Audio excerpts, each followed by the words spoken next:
Today we're going to look at the big question. Will real estate agents become obsolete? And if they will, when's it going to be? In this video, I'm going to share with you two arguments. One saying that agents will eventually become obsolete, and the second argument basically saying that they're not going to be obsolete. And then I'm going to tell you some of my thoughts as someone that's been in the industry for many years. And I'm going to tell you the trends that I'm seeing and then share with you my thoughts on what's going to happen to our industry in 5 and 10 years.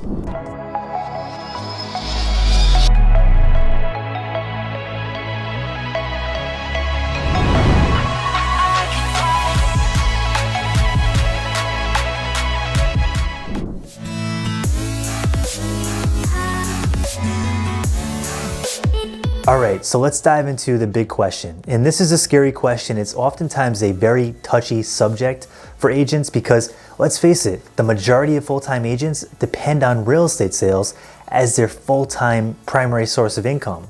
And if one of these big, tech disruptors come in and disrupt the industry, that can cause a lot of pain for real estate agents that put, many years of hard work to build their business in, and that can cause a lot of problems.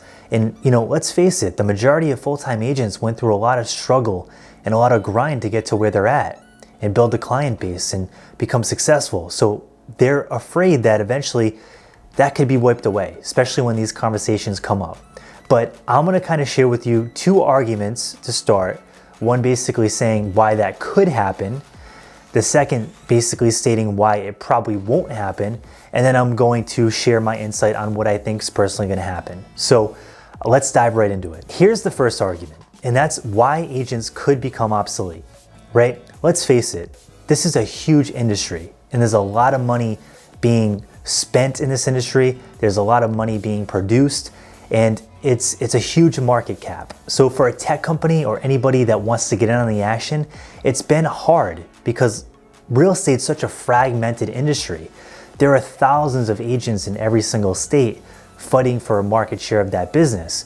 And because it's so fragmented, big investors haven't been able to get in on the action, and they've been trying to do that for many, many years. Think of all the tech companies that have started that have massive amounts of investment capital behind it. You can think of any big name and that's being publicly traded on the stock market, and they're trying to tap into this industry and also tap into the gold rush of real estate sales. So this is an industry that has a lot of buying power and a lot of investment capital behind it. And because of that, these big companies can last a lot longer than an individual agent. So they have the ability to try things out and burn a lot of capital and not even be profitable because they have a lot of shareholders and investors behind them pumping the companies with cash and capital every single time they make a mistake.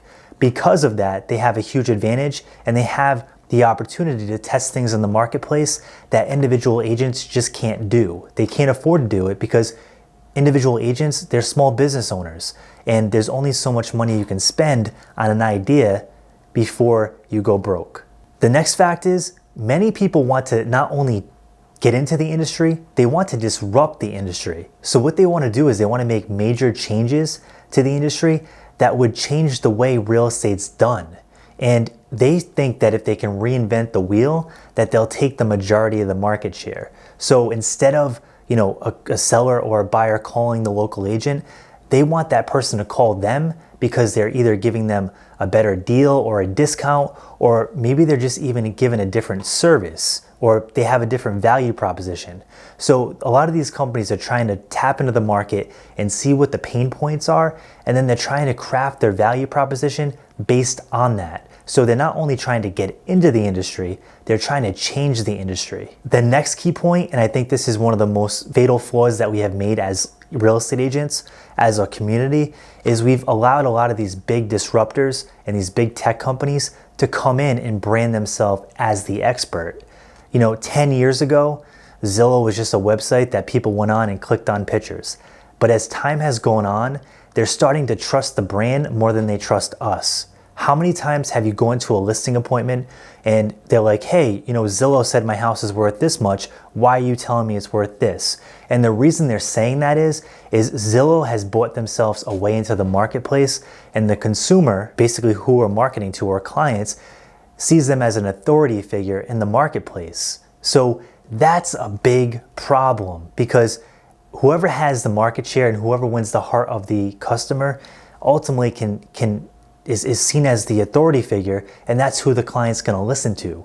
So with that being said, a lot of these tech companies have been at this for many, many years, and the consumers are starting to see them as the big brand, the big box, the authority, whereas they're looking at their agent as someone that might not know as much, and they're taking their word less and less as time goes on. So enough of the bad news. Let's jump into some of the good news and the argument why agents probably won't go away. The first thing is the consumers are scared. Let's face it, buying a house for somebody is oftentimes the biggest purchase that they make. And people don't want to do it alone. People don't want to buy a house online. People want real interaction with somebody that they trust. They want someone to go see the house with them in person. They want to touch it. They want to feel it. And they ultimately want someone to trust in that is going to basically guide them in the right direction. Because of this, I think agents have a long future ahead. Next is just the sheer volume of the purchase. This is a big purchase. People are spending a lot of money. Like I said, this is oftentimes the biggest purchase somebody makes. So they don't want to mess up. They want the advice of someone local. They want someone that can go into a house and point out the pros and cons, and they do value a consultant. Next is just the amount of confusion and logistics involved. If you've been doing this a while, you know how many different people as a real estate agent you have to manage throughout a transaction.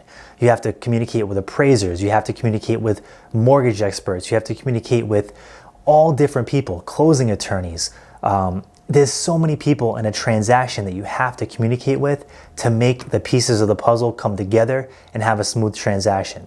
Because of this, I think that agents are going to be essential, because they're not only a consultant, but they're a manager of the transaction, and they're making sure that it stays together. Because let's face it, if you don't keep the deal together as an agent, you don't get compensated. Last but certainly not least is just the sheer emotions that come together during purchasing or selling a house.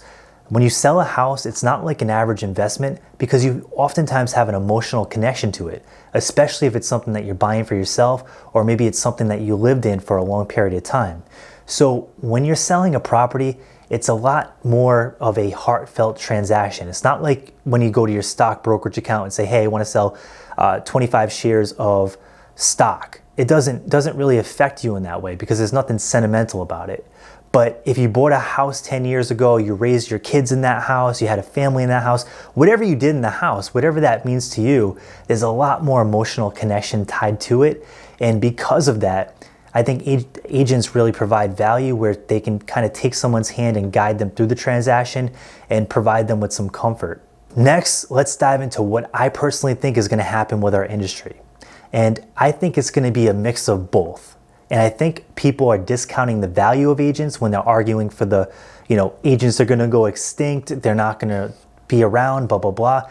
But I also think that the people that say, hey, that can never happen, these tech companies have no idea, they have no clue, I think they're also discounting the fact that these tech companies have identified problems in the market, and they're spending millions of dollars to uncover these problems, and they're working actively every single day with giant teams to fix them. So that's a concern as well. So I personally think what's going to happen with the industry is, over time, I think you're going to start seeing it become harder and harder to become a successful agent. I think the market's going to become crowded. It's going to become very competitive. I think real estate teams are going to, see a big rise. I think that the marketing dollars that you're going to need to compete in this business are going to go up and up and up. You can see that already with a lot of the big platforms that are selling leads to agents. They're only going up and up and up. They're not coming down. The average lead cost that we got 5-10 years ago is like 20 times higher than what I was paying 5 years ago. So I think that's going to be a big thing. Teams of agents are going to start forming. That's going to become more popular. And to win on a high level, I think the teams are going to be doing that. The next thing I think we're going to see is, I think we're going to see commission compression. I think that the commissions that agents are going for, a lot of the agents are storming into the business and they're really offering their services at a huge discount just to get any business they can. And because of that, and because consumers see most agents as commodities and they think all agents are the same, they're just going with whoever offers the cheapest price. And because of that, it's driving commissions down. So that's a big problem as well. The next thing that I see that could possibly happen is if these big tech companies do find a way to break into the industry, I think they might start offering rebates. They might start offering incentives for buyers and sellers to use them, which is going to make it harder for an independent contractor to compete with them on a big level. And I think they're going to start trying to employ agents. I don't think they're going to have 1099 contractors. I think they're going to try to mix the game up a little bit and put agents on a salary. Now, to me personally, a salary sounds disgusting. I want nothing to do with that. I left a 9-to-5 job so I can, be an entrepreneur, have unlimited earning potential, and really work hard and make something and build something of my own. So I want nothing to do with that. But with that being said, there's a huge amount of agents in the market that would love to be on a 9-to-5, clock in, clock out, get clients, not have to prospect, and make $50K a year, right? Because let's face it, there's a lot of agents that aren't even making $50K a year, and they would love to sign up for that. So I think that finding people that would do that won't be that challenging for these big tech companies. I think the big challenging part that they're going to face is that when this happens, and if it does happen, that those people are going to punch in and punch out. And then, let's face it, clients call us at all hours of the night. And when there's a big problem going on, and if there's an employee agent clocking out, those people are going to have nobody to call, and they're going to get really upset, and they might end up going back to an independent contractor, broker that's working on commission only, because they know that person's going to pick up their phone when something's going wrong. So pros and cons, two arguments here. I'd love to hear your feedback and what you think the industry is going to do over the next 5 and 10 years. Those are my thoughts. I think agents will always exist. I think that the industry might shift a little bit. We might see some commission compression, and we also might see some agents going over to a salary. And I think that the tech companies, these big companies, are going to start getting more and more market share as time goes on. But I still think now is a phenomenal time to become an agent, and there's still plenty of time left to be successful and profitable and build a brand that can last. I'd love to hear your feedback. Drop it in the comment section below, and you have an awesome week.